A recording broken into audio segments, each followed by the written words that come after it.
our daily masses during the week at 105, we regularly get different classes come from Loretto Junior School, mostly the 2nd and 6th class, but occasionally some of the others. And it's my delight after Mass to go down and talk to the girls, but one day we had 3 classes show up. So I ran quickly to the 2nd class because, they were already getting a little fidgety, and wanted to talk to them, and it was absolutely delightful and easy because they asked things like, why do you wear purple? And what's a candle mean? I'm not sure what a candle means, but you could always fake an answer. And then the 6th class was getting bored, so they left, and I went over and had more time with the 5th class. And something happened between 2nd class and 5th class. Why does God allow suffering? What is the meaning of life? And since we're descended from the dinosaurs, I was like, whoa, got to go back to science on that one. But the depth of their inquiry, of their asking, their wondering about life, about the world around them, about God, about their relationship with it all, was incredibly deep for a 10 or an 11-year-old. And it is appropriate. And it has to be engaged. We as a society are remarkably good at helping young men and women to move through the process of education, to become outstanding barristers and solicitors, to become qualified teachers, to be engineers who can build new buildings and keep old ones up and develop the infrastructure of our society. But we are perhaps less good at helping young Christian men and women, young Catholics, to grow in their faith in a way that is appropriate to their development. It's one thing to speak to a 12-year-old about her issues and concerns, but how is it that we bring along and develop an active interest in faith? For we know this, many young men and women come through our schools having passed every exam in religion and made their sacraments, but really only know that which they're supposed to know in a book, but have nothing here. And that the work of developing a faithful Christian, a true follower of Jesus, is the work of the whole community. And it is the work of dedicated individuals who help take young people in timely and age-appropriate ways and grow them into mature, practicing adults. For the purpose of our life is to give praise to God, yes, but each and every Christian, rooted in their baptism, is called to be a missionary disciple. Is called to be one who lives with their lives, who speaks with their mouth, who does in the things they do the very love of God. Yes, does the love of God. And that is the work of a lifetime. Jesus calls us today to remember that we've already been pruned, but God prunes us so that we can bear fruit. And that should we bear much fruit, that will be the sign, the indication that we are truly his disciples. So what does it mean to bear fruit? What does it look like? St. John tells us very clearly that if we live love, which is the fundamental essence of our vocation, because our participation in Jesus is a participation in love. If we live love, it's not just to be words or mere talk, but it must be something active. It must be something real. It must be something that we bring forth into our world. The church uses lots of different terms and concepts to help explain this fundamental faith that we have. And many people have a simple faith, but as we grow into adulthood, this simple faith shouldn't be simplistic. And it may call each and every one of us to deepen our understanding of God, of our world, of the church, and of our role and place in it.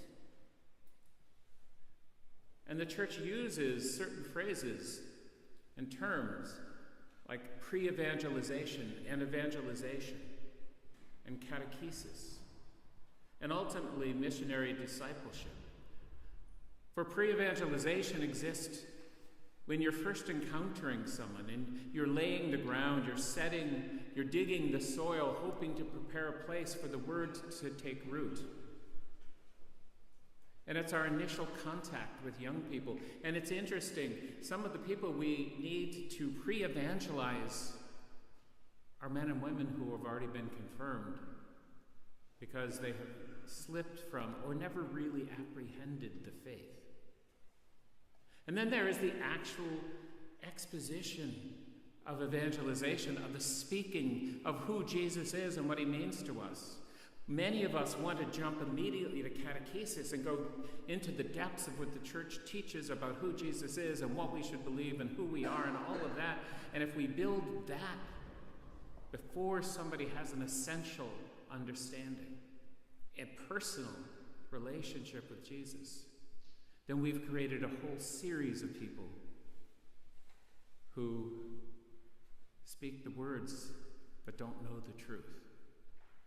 And it is only then that we can begin to catechize, that we can take this base faith and start talking about what it might mean in a life well lived. What does it mean to live a moral life, to be good and to be honest and to be honorable and to be compassionate and to be one who gives of themselves so that others might live, and even to the point of a martyrdom, whether it be a real blood martyrdom or one who sacrifices of themselves so that the message of God might be known. Today, the church is asking for us in our second collection to give to the lay ministry appeal, and it is to begin to raise money here in the Archdiocese to help educate adult men and women ever more fully in the faith so that they can embrace their faith and that they in turn might be evangelists and catechists.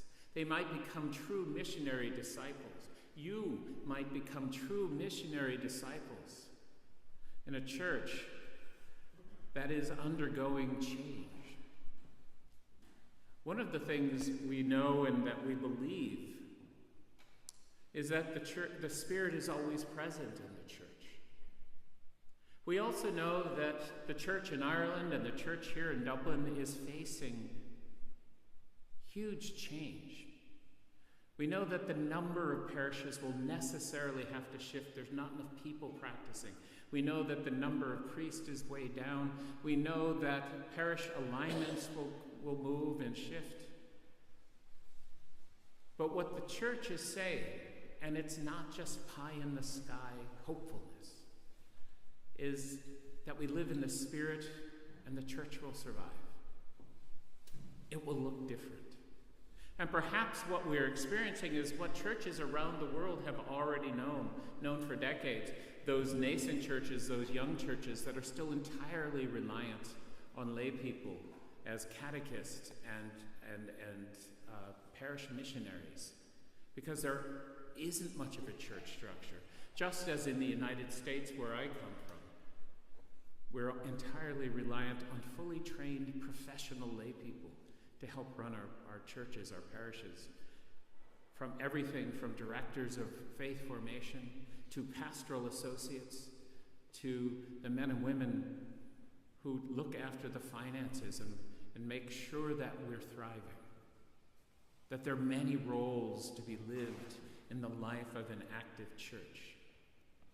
And what the Archdiocese is saying is that each and every Christian, each and every Catholic has to open their eyes to this presence of the Spirit and to maybe listen for that call, calling them into a deeper relationship with Christ and into a deeper preparation to help serve this parish or whatever parish you might be a part of. The funds that are collected in our second collection today, instead of going to share, go to this lay ministry appeal.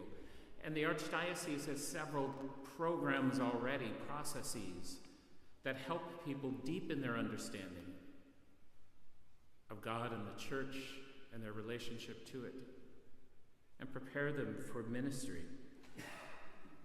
There's a basic servant leadership course that only meets 3 or 4 times, that opens up for those who are just beginning on the walk, opens up the potential of a future that may have some involvement with ministry, but would definitely deepen anyone's personal faith and spiritual life.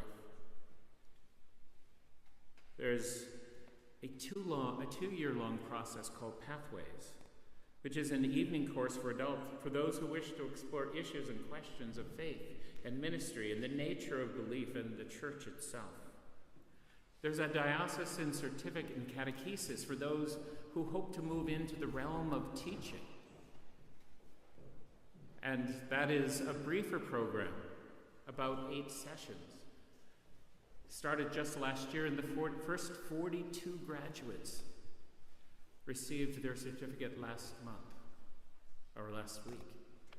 It's an exciting movement in the church, and one that I hope each and every one of you might consider participating in. Not because we have a robust need for catechesis, but we have more children. And what are we going to do when those families present those children for preparation? But there are other aspects of catechesis. You know, most of my life back in the United States, I've been actively involved with the rite of Christian initiation of adults. It's a process that takes a year to a year and a half of walking people who seek to be Catholic, who are not baptized, adults, through a process of faith development. We only see bits and pieces of that here, but that is something that can be trained and prepared for, to be a part of that exciting journey. As more and more non-Irish come to this country and become part of our society, we have an increased number of non-Christians seeking to join the church. Are we there to receive them? And then there is Arise, which is young adult ministry and training programs for it. Our outreach to young adults, not necessarily teens, but 20s and 30s, is all important. We used to say back home in the parish that we knew exactly what to do once you were married and had kids. We were a little underwhelming in our support for those who were in their 20s, unmarried, and in their 30s. We'd love to do more, and the diocese and the church is doing more, and we have to do more and are trying to do more here at University Church and in our partnership. The Archbishop wrote in a letter this week, and I'll just read an excerpt, that in the past year we can point to green shoots emerging through efforts associated with our Building Hope initiative. The diocesan certificate in catechesis, provided by the Office of Mission and Ministry, is a good example. Announced last May, it has been a real success. This in-demand program examines the vocation and mission of the participants, inspired to share their faith. It gives them the tools to assist others on their faith journey. I ask you for your generous support for the lay ministry collection. Your contributions are vital in sustaining and expanding these initiatives, ensuring our church remains a vibrant beacon of hope and faith in the world. And so whatever resources you can share today in our second collection, the red bag, are appreciated. But mostly, I hope that you will consider and continue and begin to pray if necessary, but continue to think about what role you might take. how your life might be shaped, and how we can assist each other to become missionary disciples spreading the gospel in our lives, in our world, in our professions, and in our pointed and developed ministry outreach to others.